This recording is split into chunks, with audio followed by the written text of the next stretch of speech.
This is not just a rubber band, it's tension waiting to snap.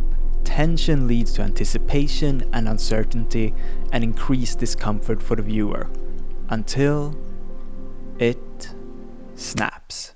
But what if it doesn't? There are films with ambiguous endings, and for a lot of casual film viewers that is definitely a point of contention. Mainstream movies made for a wide audience often need a satisfying ending, whilst art house and independent cinema might have more artistic independence and therefore can afford to allow the audience to participate more in the storytelling process. Whilst a studio blockbuster might have the main character riding off into the sunset, providing a satisfying conclusion. But sometimes the journey is the story, not the conclusion.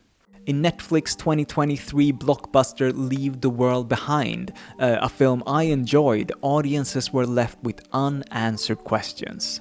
Here's a setup. Two families holed up in a lavish Long Island home while chaos unravels outside. The world as they know it is falling apart, but the film keeps you guessing.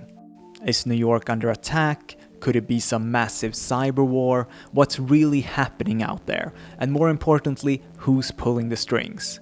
But when the film ends, we don't get the conclusion. There are no answers provided.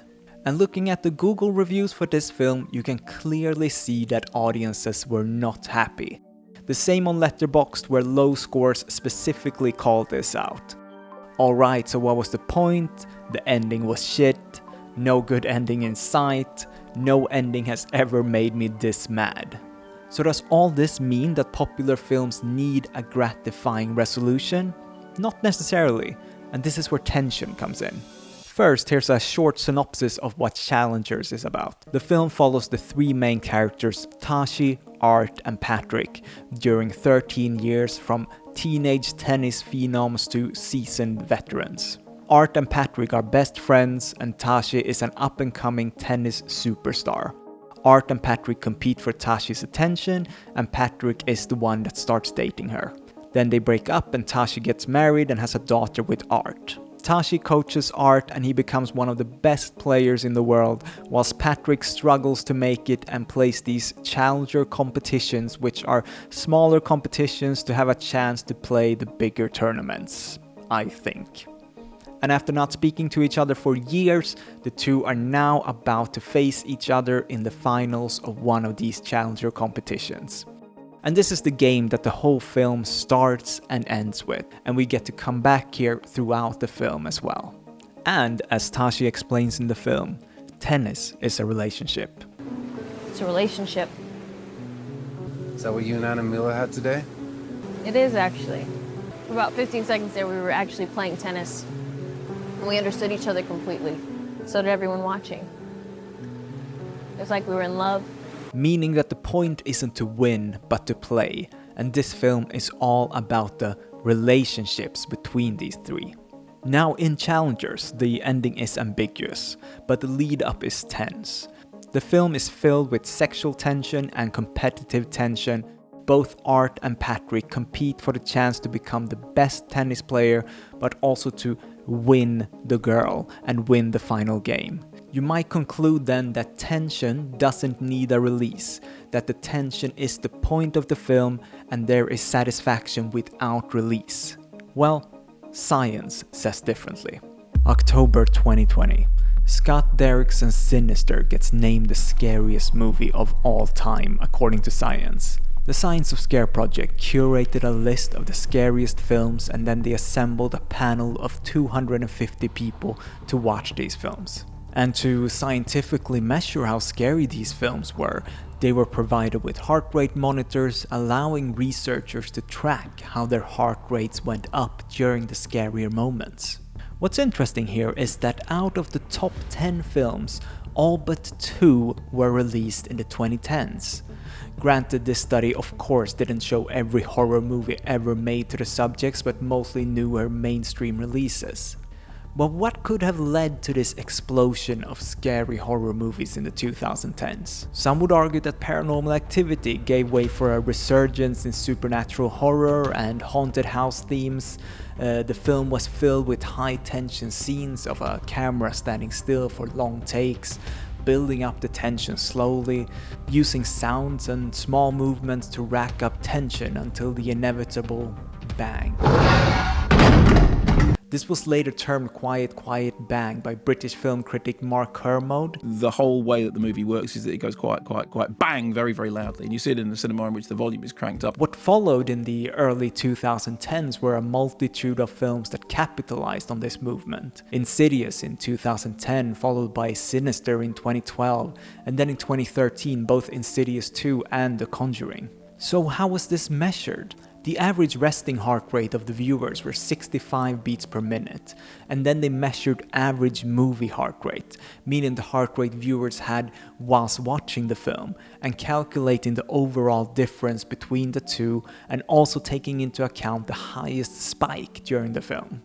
And looking at the results of the study, the top 10 films have an average movie heart rate between 14 and 21 beats per minute above the subject's normal resting heart rate, and then spikes between 100 and 133 beats per minute. The highest spike came from Insidious with 133 beats per minute, which is a staggering 48 beats higher than the average 85 for the movie. This would lead us to believe that tension leading to a release in the form of a jump scare is effective. I mean, the results speak for themselves. To keep the audience tension and heart rate up, there needs to be a strong release. But wait, in 6th place, it follows, with the highest spike being only 93 beats, which is only 12 beats higher than its average of 81 beats. This indicates that this film has a high sense of tension throughout the film, but not many strong jump scares. In the following years, they kept updating this list with new films, but the list stayed pretty much the same with a couple of outliers here and there. And this was until 2023, when they added a new factor to the score, one measuring HRV or heart rate variance. HRV measures the time in between the heartbeats, the result being that if the subject has a lower heart rate variance, that would indicate that the audience felt a slow burn, fear and dread. And when putting the two results next to each other, the one from 2020 and the one from 2023, you can see that in the one from 2020, all but one film of the top 14 had a high spike below 100 beats, whilst the rest of the list have their highest beats spike above 100 beats per minute. But that's not the case in 2023. Sure, the top looks pretty much the same with high spikes above 100, but then the rest of the list is sprinkled with lower spikes, which would indicate that tension can be just as important as a jump scare in making the audience feel a sense of fear and dread, inevitably increasing the discomfort of the viewer. What about challengers then?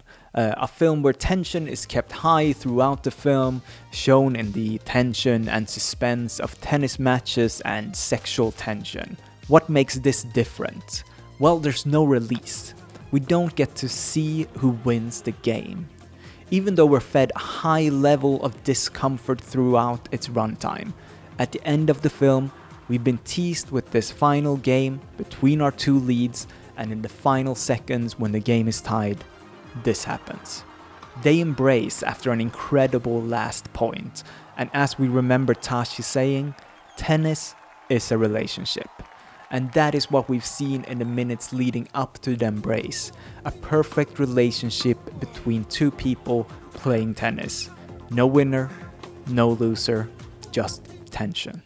But why is it more exciting when you don't get to the inevitable conclusion of a film? Why is it exciting to wait for the winner even though we don't get it?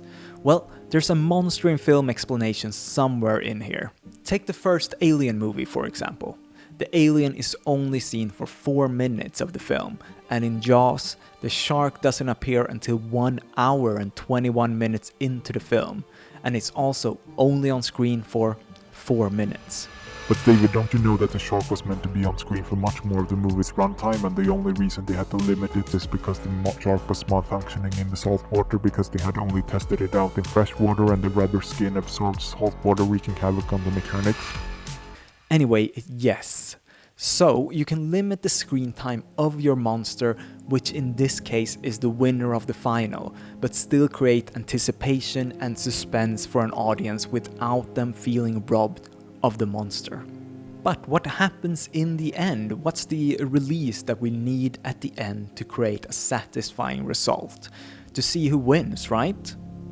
That's what the whole film is about. We have followed them throughout their life, all leading up to this very important game, which one of them has to win. In the end, when we have waited throughout the whole film for the result of the final, we don't get it. Director Luca Guadagnino explains why he kept the winner ambiguous. I needed to get this very visually amped up and really immersed for the audience to understand how much it meant for them not to win over the other, but to be back together, all of them. By not declaring a winner, he allows the audience to focus on the emotional and psychological aspects of the story. But what about the rubber band? Don't we need the conclusion? Does it have to have a satisfactory ending? Seeing Art crushing his former best friend in the finals, or the underdog Patrick winning against all odds? Well, take the rubber band and the tension when stretching it. This is where the film lives comfortably. It does not need the release. The tension is the point, not the journey to the point. Then you might say, what does this lead to for the viewer? Well, I would argue that the film lingers longer. We're still energized when the film ends. We're guessing at what happened after the screen went black. There's no one riding off into the sunset because they are still playing tennis in our minds. I hope you enjoyed this video. Make sure to like and subscribe if you haven't, and I'll see you next time.